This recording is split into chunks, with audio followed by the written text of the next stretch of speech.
orang lain. Nah, kita mulai saja dengan screen yang pertama.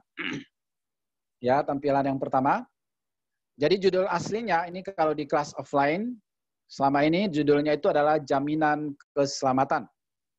Ya, dalam keadaan kacau, dalam keadaan chaos, kita butuh kepastian. Dalam kondisi COVID yang tidak menentu ini, di mana nyawa manusia begitu cepat berakhir, ya maka banyak orang yang butuh kepastian, ya terutama kepastian akan keselamatannya, kepastian, ya keyakinannya akan keselamatan, akan surga, ya. Jadi semakin kacau sebuah keadaan, semakin orang butuh kepastian, ya. Di dalam gejolak sebuah negara pun, gejolak politik, orang butuh kepastian. Dan sore hari ini, apa yang akan saya bagikan kepada kalian adalah sebuah kepastian ya tentang jaminan keselamatan kita. Jaminan kalau dalam bahasa Inggrisnya itu adalah garansi. Garansi itu adalah kalau kita misalnya beli jam tangan, biasanya ada garansi 1 tahun. Artinya dalam 1 tahun itu kalau ada gangguan, kerusakan pada jam tangan itu, maka setiap saat kita bisa bawa untuk diperbaiki free. Nah, kalau ini adalah garansi keselamatan, jaminan keselamatan, artinya ya kalau seseorang sudah punya jaminan keselamatan, maka setiap saat dia dipanggil Tuhan, dia sudah punya keyakinan keselamatan. Nah, di layar itu ada 2 pertanyaan besar dalam kehidupan setiap manusia. Ya, pertanyaan yang gampang-gampang susah, ya dan tidak mudah untuk dijawab oleh orang Kristen. Ya, dan juga orang yang non-Kristen, orang kaya, orang miskin, orang yang sederhana, tidak mudah menjawab 2 pertanyaan ini. Ya, tadi saya katakan bahwa apalagi dengan pandemi ini kita butuh kepastian akan keselamatan. Di mana nyawa manusia begitu cepat berlalu, di situ kita butuh kepastian. Nah, saya ingin minta tanggapan daripada di layar saya ini ada nampak gambar Esther Ivana. Ya. Boleh aktifkan mic-nya, Esther? Buka mic-nya, aktifkan mic-nya. Mic-nya, oke, sip ya. Ya, tadi saya katakan bahwa di dalam sebuah kekacauan kita butuh kepastian. Di tengah COVID ini kita butuh kepastian. Seandainya Esther dipanggil Tuhan hari ini, apakah Esther yakin pasti masuk surga? Belum tentu, Pak. Cuma kalau memang Tuhan sudah memanggil, saya tidak bisa berbuat apa-apa. Tapi saya pasti yakin Tuhan pasti menolong saya, Pak. Tapi belum tentu yakin masuk surga. Iya, Pak. Jadi pasti Tuhan menolong, tapi belum tentu masuk surga ya? Iya, Pak. Oke. Pertanyaan kedua, Esther. Ya, setelah Anda dipanggil Tuhan dan menghadap takhta surgawi, lalu Allah bertanya kepada Esther, berikan saya 1 alasan kenapa saya harus izinkan Esther masuk ke dalam surgaku. Apakah jawab Esther? Ya, kamu harus masuk surgaku ini karena apa? Alasannya apa? Apa jawab Esther? Karena aku telah mengampunimu dan menghapus dosa-dosamu. Oh, karena Tuhan sudah mengampuni Esther dan menghapus dosa-dosa Esther ya? Iya, Pak. Oke, baik. Terima kasih untuk tanggapan Esther. Iya, Ya, Pak. jawaban Ya, Pak. yang sangat baik untuk kita bahas pada sore hari ini. Nah, kalau pertanyaan ini kita tanyakan kepada setiap orang, kepada kalian semua, kalau bisa saya tanyakan, maka pasti jawabannya berbeda-beda. Ya, ada yang mungkin yakin, ada yang belum yakin, ada yang belum tentu, ada yang tidak yakin, macam-macam jawabannya ya. Nah, jadi apa namanya itu? Pasti punya jawaban yang berbeda-beda. Ya, ada yang mungkin juga berkata bahwa kenapa saya yakin masuk surga karena saya sudah berbuat baik atau saya selama hidup sudah banyak menolong orang lain atau sudah melakukan berbagai amal ibadah. Saya sudah rajin beribadah dan lain sebagainya. Macam-macam jawaban bisa ketemukan. Ya. Tetapi kalau itu perbuatan baik, maka harus seberapa banyak juga kebaikan supaya cukup untuk masuk surga.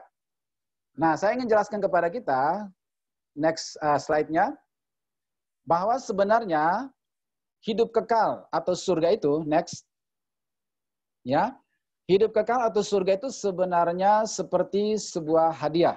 Ya, mungkin saudara sekalian seumur hidup pastilah pernah menerima hadiah, setidaknya hadiah ulang tahun, ya. Nah, waktu kita menerima hadiah ulang tahun, katakan seperti itu, maka apakah kita akan diminta membayar? Ya, pasti tidak ya. Karena kalau membayar bukan hadiah lagi. Atau apakah waktu kita dikasih hadiah itu diminta untuk melakukan sesuatu, misalnya harus nyuci piring dulu, ngepel dulu? Pasti juga tidak. Karena kalau harus nyuci piring dulu dan ngepel, berarti itu bukan hadiah lagi. Tapi upah karena telah mencuci piring atau ngepel. Ya, yang namanya hadiah, khususnya katakanlah kita ambil contoh hadiah ulang tahun, biasanya dikasih begitu saja ya. Karena pada hari itu kita berulang tahun. Nah, sebenarnya surga itu adalah seperti sebuah hadiah yang Tuhan ingin berikan kepada seluruh manusia tanpa terkecuali.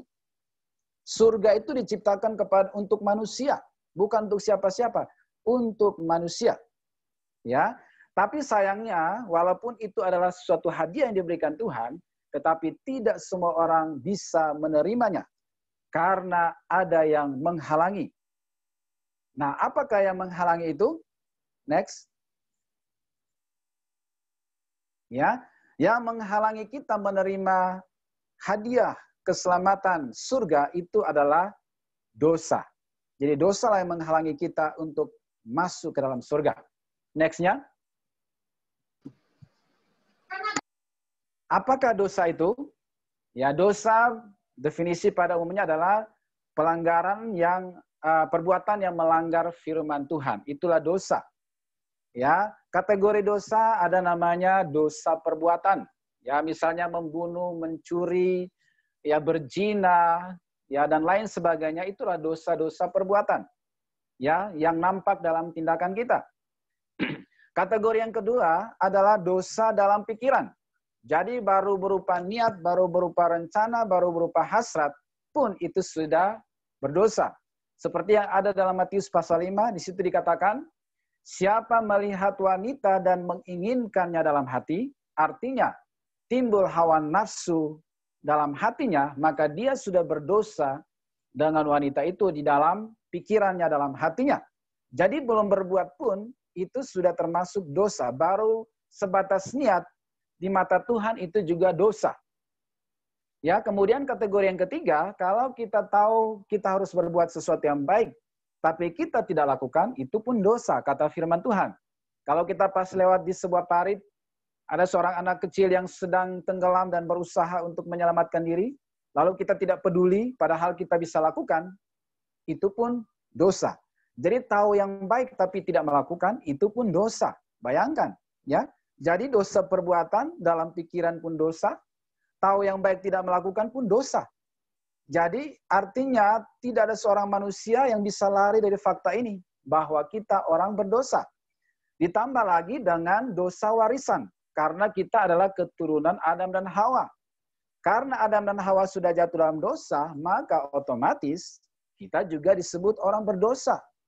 Ya, misalnya contoh ini hanya contoh saja, misalnya kucing kawin sama kucing, lahir anak kucing. Ya, orang berdosa melahirkan keturunan orang berdosa. Jadi setiap anak yang terlahir ke dunia itu sudah bawa warisan. Ya, sesederhananya sebuah keluarga, dia memberikan warisan kepada keturunannya atau anaknya, yaitu warisan berupa dosa.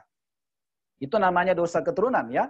Nah, bayangkan jadi dosa perbuatan, dosa pikiran, tahu yang baik tidak melakukan sudah dosa, tambah lagi dengan dosa warisan Adam dan Hawa, maka sempurnalah kita orang berdosa. Ini adalah fakta kehidupan kita dan kita tidak bisa lari dari kenyataan ini. Dan inilah yang menghalangi kita untuk masuk surga atau menerima anugerah hidup kekal. Nah, tapi waktu tadi semua masuk ke Zoom ini, saya lihat dari wajah-wajah kalian, kalian semua kelihatannya adalah orang-orang yang baik, anak-anak yang baik. Sehingga katakanlah dosa kalian nggak terlalu banyak. Ya, next-nya. Ya, karena kalian anak baik, next. Maka saya lihat kalian anak baik, maka dosa kalian juga sepertinya nggak banyak. Kalian satu hari hanya buat dosa 3 kali. Karena kalian anak baik-baik. Pagi sekali, siang sekali, malam sekali. Pagi sebelum berangkat kuliah, waktu kuliah satu dosa, pulang dari kuliah malamnya satu dosa. Karena kalian anak baik-baik. Sehingga kalian hanya mengambil dosa paket hemat, yaitu 3 kali sehari. Itu pun kalau dosa paket hemat 3 kali sehari, kali 30 hari sebulan, itu sudah 90 dosa. Kali 12 bulan 1 tahun, sudah 1000 lebih dosa. Tapi karena kalian anak baik-baik, kita bulatkan aja. 1 tahun 1000 dosa ya. Nah, saya ingin tanya lagi kepada siapa yang nampak di sini, seorang pria. Ferdinand Gunanda Ginting. Wah, Majua-jua. Horas Majua-jua. Betul ya? Bisa suaranya bisa di ini? Nggak kedengaran ya? Halo? Oh, nggak kedengaran ya? Atau Penina Dahlia? Ya, kalau Penina diizinkan untuk memilih umur, kira-kira Penina pengen hidup sampai umur berapa? Kalau seandainya boleh milih umur. Berapa? Maaf, saya tidak bisa menentukan karena mau saya pilih berapapun Tuhan yang tidak menentukannya. Hanya contoh saja. Contoh seandainya. Cuma contoh. Seandainya boleh milih, kamu pilih umur berapa? 100 lah. Berapa? 100 Pak. 100. Wow, luar biasa. Panjang umur 100 tahun ya. Penina Dahlia ya. Nah, 100 tahun kali 1000 dosa. Maka waktu Penina mencapai umur 100 tahun, dosanya menjadi 100.000 dosa. Ya, dengan hitungan tadi, dosa paket hemat 3 kali sehari, sebulan 90, 1 tahun 1000, kalau hidup 100 tahun kali 1000 dosa, 100.000 dosa. Dengan dosa sebanyak itu, ya, apakah Penina bisa masuk surga? Ya, tentunya tidak bisa, ya. Karena apa? Tuntutan Allah itu sempurna. 1 dosa saja harus dihukum. Apalagi 1000 dosa. Jadi itu kita dikepung oleh realita. Dosa asal, dosa warisan, dosa perbuatan, dosa pikiran, tahu yang baik tidak melakukan, membawa kita terkurung kepada fakta bahwa kita orang berdosa, sehingga itulah yang menghalangi kita untuk menerima anugerah keselamatan. Ya, berikut next.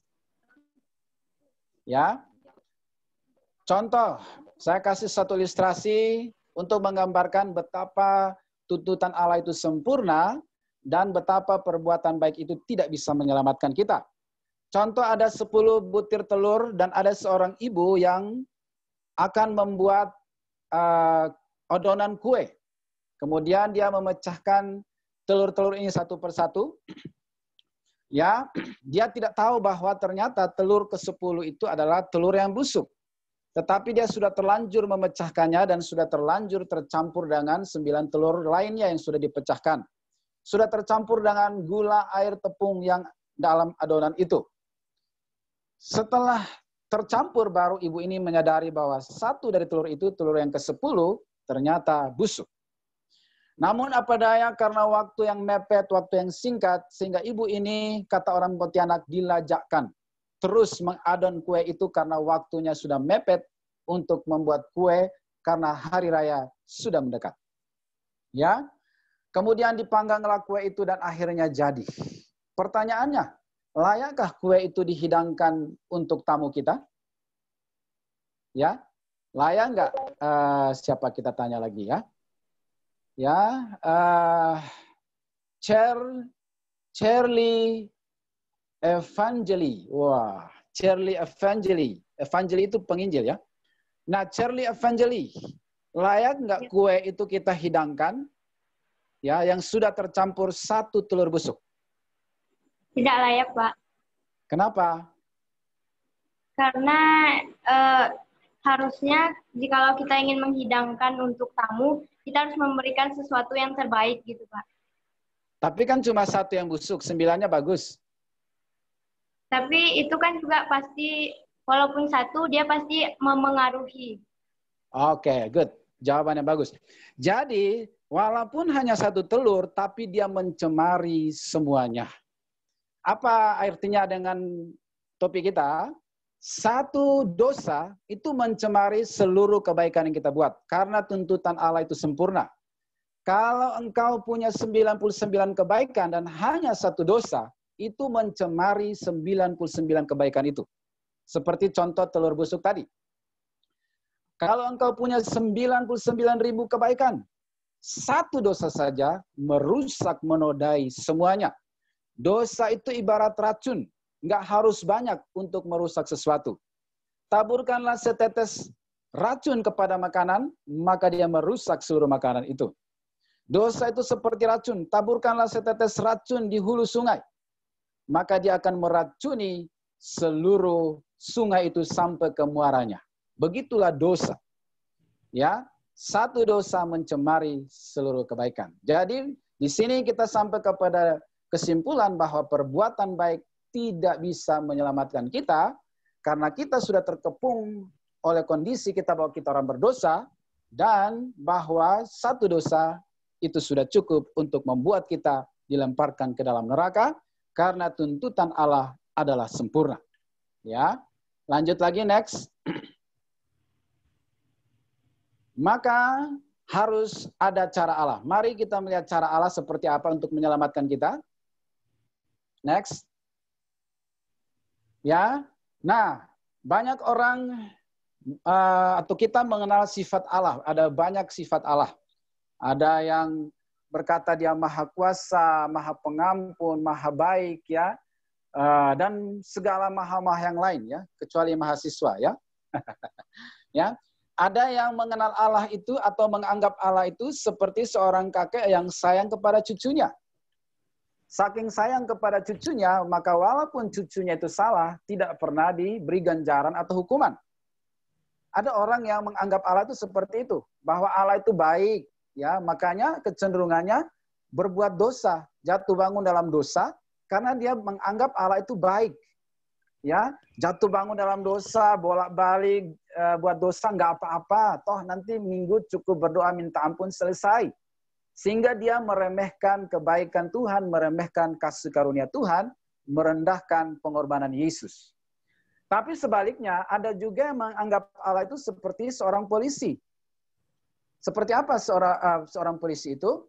Suatu hari misalnya ada seorang di antara kalian yang bernama Heinz Faltin Sitinjak, ya. Nah, misalnya Heinz ini suatu hari karena buru-buru ke kampus, lupa bawa dompet yang isinya STNK dan juga SIM. Ya, dia sebenarnya selama ini anak yang taat, nggak pernah melanggar peraturan, tapi hari itu dia buru-buru karena bangun kesiangan, dia harus kuliah. Lupalah dompet itu, ternyata di Bundaran Untan ada razia. Lalu dia kena razia.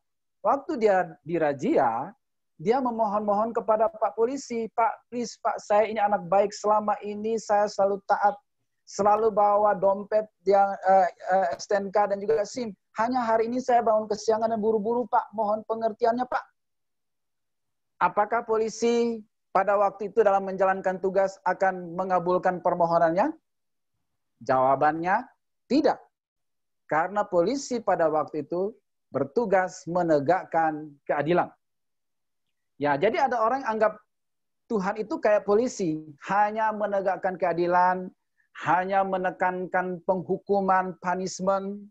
Sehingga orang seperti ini setiap kali dia mengalami tantangan, dia selalu berkata bahwa kayaknya Tuhan lagi hukum aku. Kayaknya Tuhan lagi jahat sama aku. Karena dia bayangkan Tuhan tuh kayak lagi bawa tongkat kayak polisi dan siap untuk menghukum kesalahan apapun. Jadi ini ekstrem kiri, ekstrem kanan. Ya, Tetapi sesungguhnya yang sebenarnya adalah Allah itu adalah kasih sekaligus adil.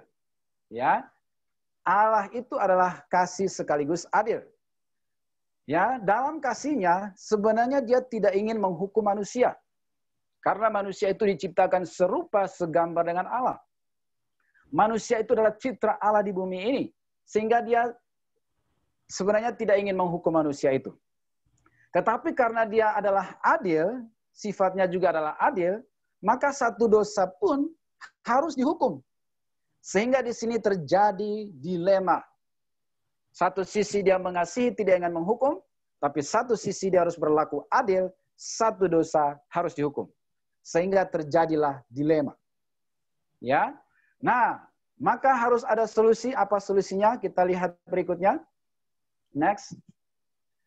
Ada satu ilustrasi tentang kisah Jenderal Samilah untuk menjelaskan hal ini. Konon di Rusia pada zaman dahulu ada seorang kaisar dalam kekaisaran di sana, tetapi dia terkenal bengis, jahat, dan tidak berbelas kasihan, tidak adil terhadap rakyatnya, sehingga rakyatnya banyak yang menderita. Nah, dia mempunyai seorang jenderal yang bernama Jenderal Samilah. Jenderal Samilah ini sangat prihatin melihat kondisi kekaisaran pada waktu itu yang bengis, ya, kemudian tidak adil sehingga banyak rakyat yang menderita. Sehingga dia memutuskan untuk memisahkan diri atau melakukan suatu revolusi, ya. Dan misinya adalah dia ingin membangun suatu kerajaan yang baru yang penuh dengan keadilan, ya, dan berlaku baik kepada rakyatnya. Akhirnya dia membawa serta keluarga besarnya beserta para pengikutnya yang loyal kepada dia. Kemudian dia memisahkan diri dari kaisar itu, keluar masuk hutan, menyeberangi sungai, mendaki gunung, karena dikejar-kejar oleh kekaisaran itu. Tujuannya sangat mulia, yaitu membangun suatu kerajaan yang baru yang penuh dengan keadilan.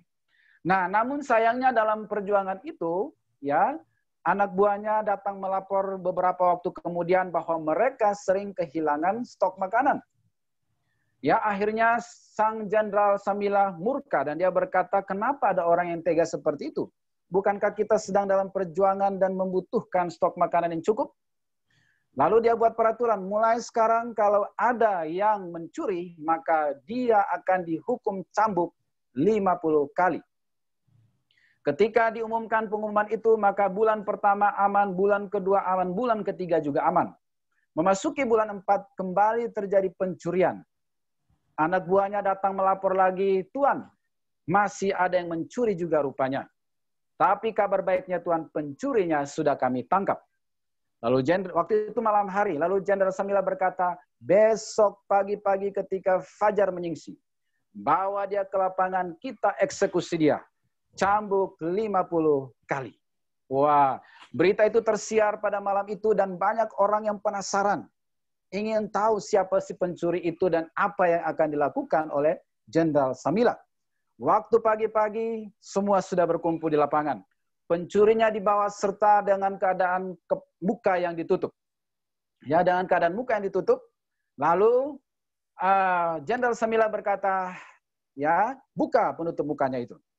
Ya, waktu penutup mukanya itu dibuka, betapa terkejutnya Jenderal Samilah karena ternyata sang pencuri itu adalah ibundanya sendiri, mamanya sendiri. Betapa kagetnya Jenderal Samilah.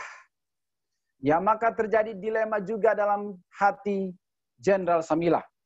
Kalau dia tetap mencambuk ibunya karena hal itu, maka orang akan bilang dia ini anak durhaka. Masa hanya gara-gara makanan yang dicuri oleh ibunya, dia tega mencambuk ibunya. Tapi di satu sisi kalau dia tidak cambuk, orang akan bilang dia tidak adil. Katanya kita memisahkan diri untuk menegakkan keadilan. Tapi dia tidak adil. Itu karena mamanya yang mencuri. Coba kalau kita yang mencuri, pasti habis kita dicambuk 50 kali. Jadi terjadi dilema. Cambuk salah, tidak cambuk juga salah. Setelah berpikir sesaat kemudian, Jenderal Samilah putuskan. Algojo tetap cambuk 50 kali. Dalam hitungan ketiga, cambuk 50 kali. Kemudian Jenderal Samilah mulai menghitung. 1, 2, 3. Ya, pada hitungan ketiga Jenderal Samila membuka jubahnya, berlari ke arah ibunya, memeluk ibunya. Ya, kemudian dia perintahkan kepada Algojo itu, cambuk saya saja. Akhirnya Jenderal Samila yang dicambuk 50 kali. Nah, dengan melakukan hal ini, akhirnya kasih keadilan itu dua-duanya bisa bertemu. Dia tetap mengasihi ibunya, dia juga tetap menegakkan keadilan karena keputusan yang dia buat tetap dilaksanakan walaupun itu ditimpakan kepada dia. Jadi, kasih dan keadilan bertemu di dalam pengorbanan. Dilema yang tadi terjadi di pihak Allah.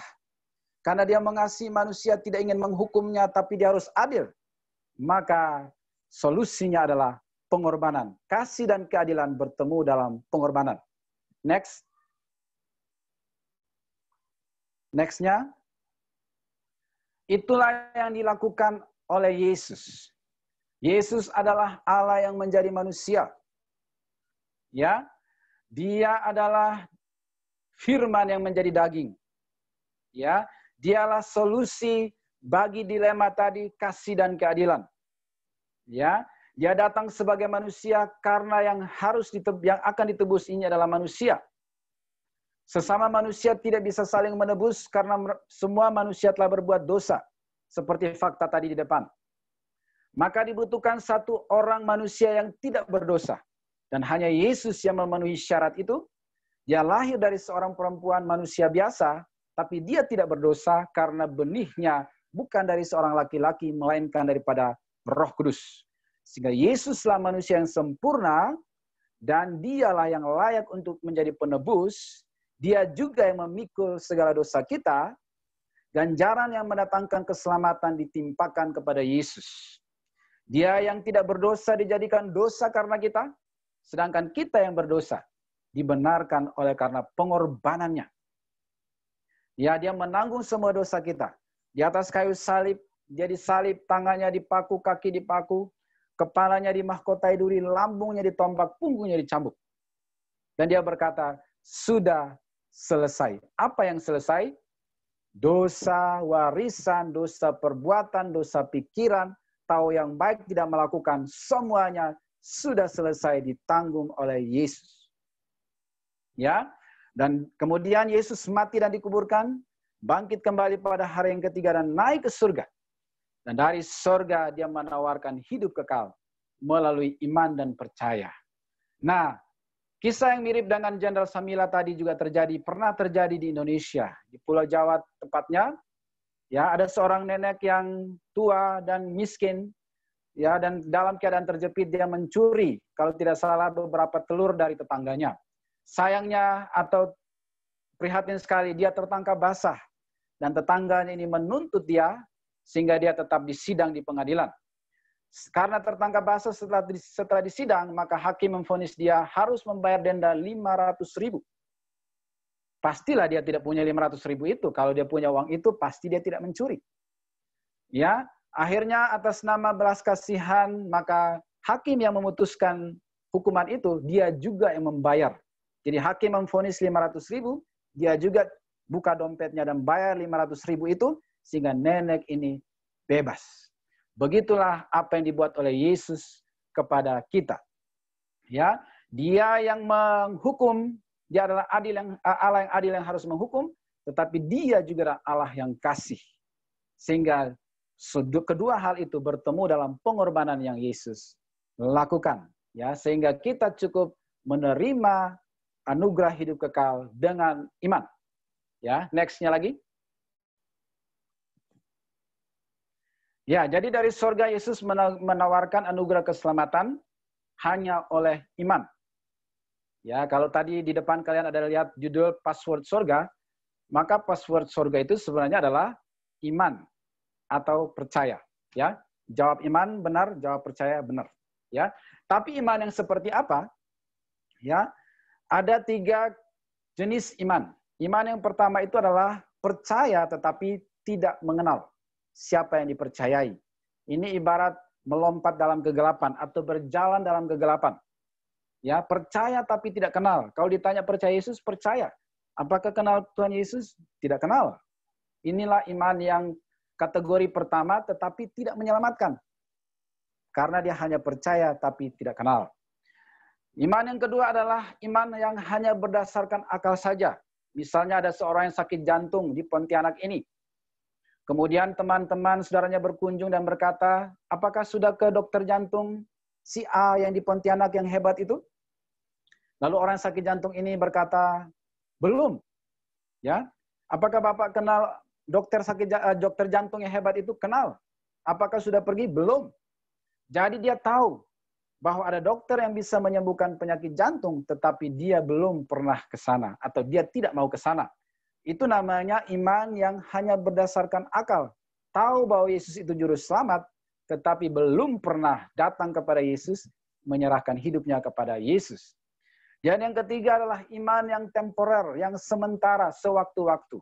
Waktu sakit, tiba-tiba beriman, ingat Yesus. Waktu susah, kurang duit, tiba-tiba beriman, berdoa panggil nama Yesus. Waktu ditagih uang kos oleh Bu Kos, tiba-tiba beriman dan berdoa kepada Yesus. Waktu hampir celaka, tiba-tiba beriman, ingat Yesus. Dan bagi mahasiswa, saya melihat ada banyak mahasiswa yang beriman pada waktu ujian akhir semester atau ujian tengah semester. Tiba-tiba mereka beriman dan berdoa. Pada waktu ujian mid semester atau akhir semester, muncul mahasiswa-mahasiswa yang beriman, tiba-tiba dadakan. Ini iman dadakan. Kalau ada ayam dadakan, nah ini iman dadakan. Ya.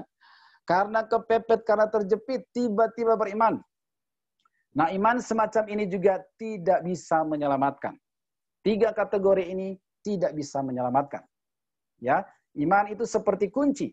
Kalau kita bepergian, kita bawa sekumpulan kunci, tetapi walaupun bentuknya mirip, hanya ada satu kunci yang bisa membuka pintu utama. Ada banyak jenis iman, hanya ada satu jenis iman yang bisa menyelamatkan kita. Nah, apa jenis iman yang menyelamatkan itu? Saya pakai ilustrasi lagi, next, supaya kita lebih mudah mengerti. Ya, suatu hari ada seorang namanya Charles Blondin. Ini kisah nyata. Charles Blondin ini dari Prancis, kemudian menjadi populer di Amerika dan akhirnya seluruh dunia. Kehebatannya adalah bisa membuat akrobat berjalan di atas seutas tali tanpa terjatuh. Itulah kehebatannya. Nah, suatu hari dia ingin buat show yang spektakuler di Amerika, yaitu berjalan menyeberangi air terjun terbesar di dunia, yaitu air terjun Niagara. Ya. Nah, kemudian pamflet disebarkan, iklan disebarkan di televisi, radio, koran, dan banyak sekali orang yang penasaran dan ingin menyaksikan show yang spektakuler ini. Nah, waktu mereka sudah berkumpul semua di lokasi, kemudian sang presenternya mulai berkata, saudara, show yang pertama, Mr. Blondin akan berjalan dari sini menuju ke seberang sana, seorang diri. Apakah saudara percaya bahwa Mr. Blondin bisa melakukannya? Wah, ada yang angkat tangan percaya, ada yang masih ragu-ragu. Singkat cerita, Mr. Blondin mulai melangkah, perlahan demi perlahan menegangkan fokus, jaga keseimbangan. Wow, akhirnya sampai juga di seberang. Ya, yang tadi ragu-ragu bertepuk tangan dan mereka semangat karena ini orang luar biasa. Lalu presenternya bilang, saudara, show yang kedua, Mr. Blondin akan balik lagi ke sana, tapi kali ini akan membawa sebuah beban, yaitu sebuah gerobak berisi pasir 5 kg. Apakah saudara yakin Mr. Blondin bisa melakukannya? Ada yang angkat tangan, ada yang ragu-ragu. Karena tadi seorang diri, sekarang bawa beban. Lalu Mr. Blondin mulai beraksi, dia berjalan perlahan demi perlahan menjaga keseimbangan fokus dan sangat menegangkan. Wow, akhirnya sampai juga ke seberang, luar biasa. Orang-orang tadi semakin bersemangat dan bertepuk tangan. Ini bukan orang biasa. Ya. Kemudian presenternya bilang lagi, saudara, ini show yang terakhir, yang spektakuler yang kita tunggu-tunggu. Mr. Blondin akan balik sekali lagi ke sana, masih membawa gerobak, tapi isinya seorang manusia. Ya. Kemudian, ya, presenternya mulai turun ke lapangan dan mewawancarai beberapa ibu-ibu yang ada di situ. Maka di situ ada namanya Ibu Nova Rosanan. Ya. Lalu presenternya tanya kepada Ibu Nova Rosanan. Hai Ibu Nova Rosanan, apakah Ibu yakin ya Mr. Blondin bisa menyeberang ke sana membawa gerobak berisi manusia? Ya, lalu Ibu Nova menjawab, ya saya yakin karena dia memang sudah terbukti hebat. Lalu presenternya bilang, gimana kalau Ibu Nova yang naik ke gerobak itu? Oh, jangan saya. Saya yakin, tapi jangan sayalah yang naik ke gerobak itu. Ya, saya masih muda. Ya, anak saya masih kecil-kecil. Saya juga ada penyakit jantung. Jangan sampai belum masuk ke gerobak udah mati duluan. Ya. Lalu presenter ini beralih kepada seorang pria namanya Bonanza Julio. Apa nih? Ya, Bonanza Julio pokoknya ya. Ya. Lalu presenter bertanya kepada Bonanza, anak muda yang tampan, menawan. Apakah kamu yakin Mr. Blondin akan sampai ke seberang membawa seorang manusia? Bonanza bilang, oh yakin saya. Saya sudah sering lihat dia di indoor maupun outdoor. Dia memang luar biasa. Lalu presenternya bilang, maukah Bonanza yang naik ke gerobak itu? Oh my God, jangan saya, Pak, katanya gitu. Saya baru memasuk Polnep. Kuliah ini baru pertama kali. Kalau saya mati bagaimana? Masa depan saya andalan orang tua saya, harapan orang tua saya. Saya yakin Pak, tapi jangan sayalah yang naik ke gerobak itu. Ya, nah karena tidak ada yang mau naik ke gerobak itu, akhirnya presenternya bilang, kalau tidak ada yang mau kita akhiri saja show ini. Waktu dia ngomong begitu, tiba-tiba ada seorang anak kecil dari belakang ngomong, saya aja om. Wah, semua mata memandang anak kecil itu. Sambil bertanya, anak siapakah ini yang nekat? Ya. Lalu presenter tanya, kamu yakin mau naik ke gerobak itu bahaya loh. Kalau jatuh ke dalam jurang itu mati loh. Kamu yakin? Oh, saya mau, saya yakin. Soalnya saya udah sering lihat ya di indoor maupun outdoor. Saya bisa, saya mau. Singkat cerita, akhirnya anak kecil ini dinaikkan ke gerobak untuk dibawa oleh Mr. Blondin. Orang terperangah dan semakin tegang sambil bertanya, anak siapakah itu? Lalu mulai Mr. Blondin beraksi, membawa gerobak berisi seorang anak kecil. Menegangkan, luar biasa, yang tadinya duduk berdiri semua. Pengen tahu, selamat nggak sampai di seberang. Perlahan menegangkan, jaga keseimbangan, fokus. Wow, akhirnya sampai juga di seberang. Wah, tadi yang duduk pada berdiri semua bertempik sorak. Karena luar biasa apa yang dilakukan oleh Mr. Blondin ini. Tapi orang masih menyimpan satu pertanyaan. Ya, anak siapakah itu yang nekat itu? Ya, yang tidak takut resiko dan memberi diri. Presenter tanya kepada dia, nak, kok kamu berani? Iyalah, saya udah sering lihat. Ngomong-ngomong, kamu anak siapa sih? Kok orang tua kamu nggak khawatir kamu ada di sini? Lalu anak kecil ini bilang, tuh papa saya. Rupanya Mr. Blondin itu adalah papanya sendiri. Sehingga dia yakin dan percaya, tidak mungkin papanya mencelakakan dia. Inilah iman yang menyelamatkan. Yakin dan percaya serta menyerahkan hidup karena percaya bahwa tidak mungkin Bapa kita di sorga mencelakakan kita. Itulah iman yang menyelamatkan. Jadi bukan hanya sekedar percaya tapi tidak kenal, percaya di akal saja atau sewaktu-waktu baru percaya, tapi yang percaya dan menyerahkan hati dan hidup, itulah iman yang menyelamatkan. Ya. Nah, sampai di sini saya izin minum sebentar.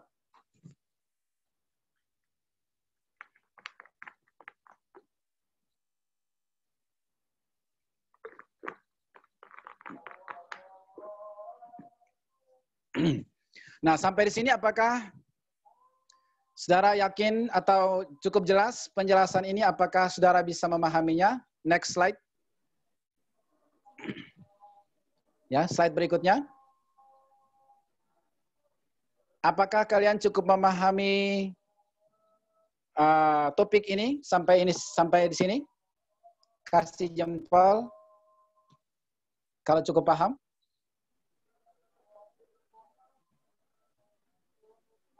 Cukup jelas dipahami? Boleh kasih tanggapan, buka mic-nya nggak apa-apa?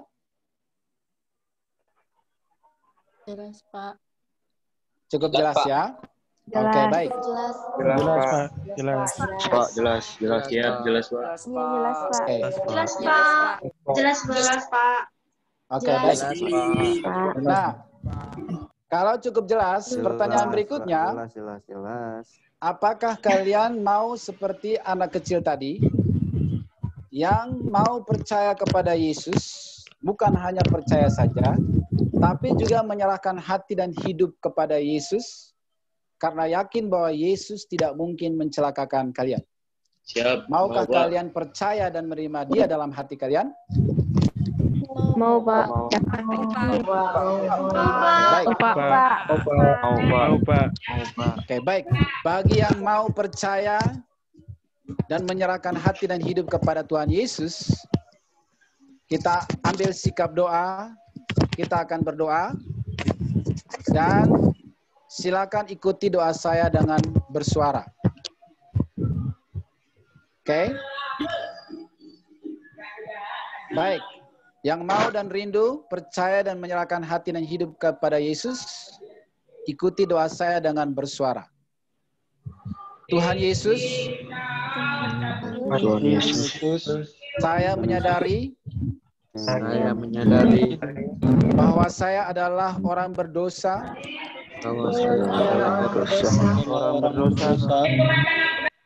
dan tuntutan Allah adalah sempurna.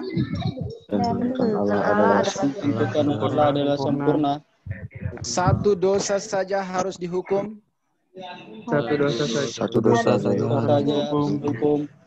Sementara dosa saya begitu banyak.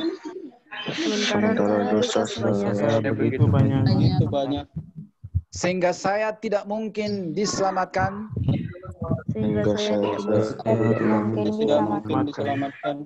Kecuali oleh iman dan percaya kepada Yesus.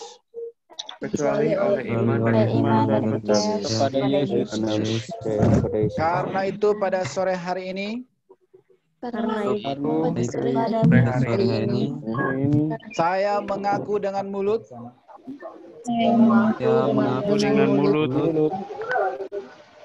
dan percaya dalam hati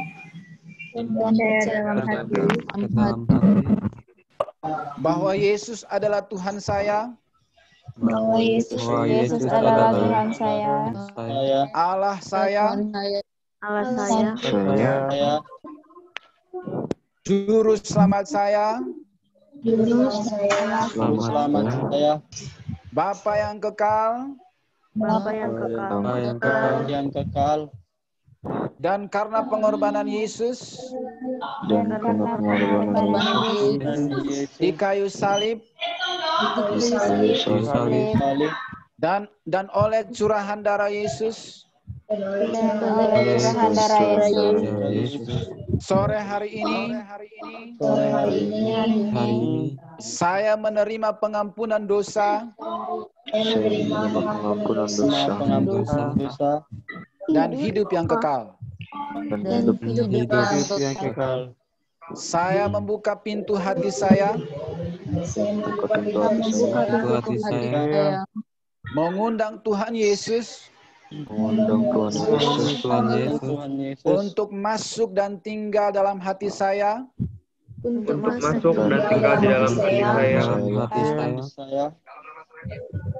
bertakhta dan memerintah dalam hidup saya,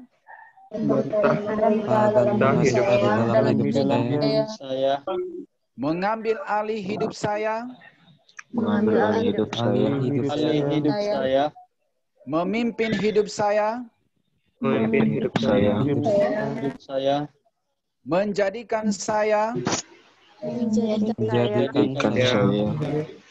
ciptaan yang baru, yang lama sudah berlalu, yang baru sudah datang. yang baru sudah datang. Aku terima dengan iman di dalam nama Yesus.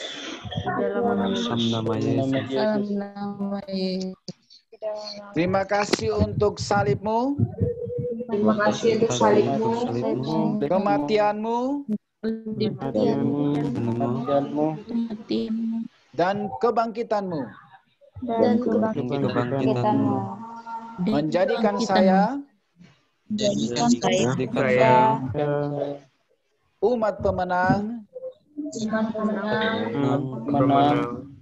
bahkan lebih dari pemenang. Terima kasih Tuhan Yesus. Terima kasih. Dalam nama Yesus.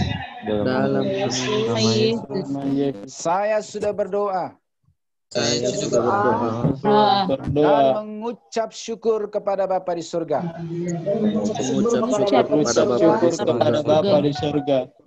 Haleluya. Amin.